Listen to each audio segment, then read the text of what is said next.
Basically, the inspiration behind all the tools is twofold. One is I saw a gaping hole in the lack of innovative tools in the garden. I happen to be living in Costa Rica, and at the local hardware store, you see the same thing that you see in the US and I'm sure in Europe. So you have the little shovel and you have the little 3-prong rake, maybe even a 5-prong rake, and a 3-prong fork. And you see a lot of manufacturers put all these 3 tools on different handles. But generally speaking, all those handles are a stick. You know, it's a straight stick, might be a little bit longer than another.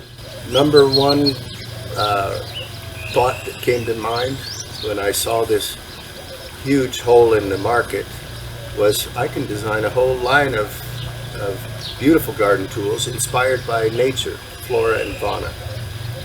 As I may have mentioned before, the flora being a plant, a tree trunk, a root.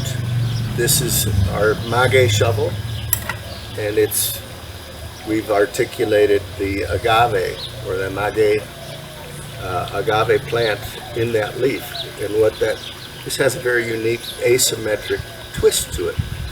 But as you look at that, that's an elegant shape. That's another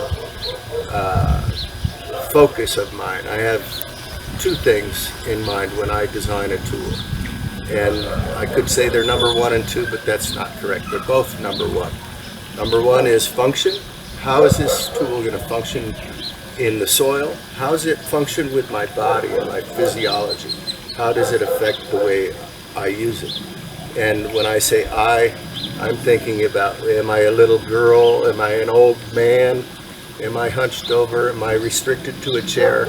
All these things come into play in design, which is my passion.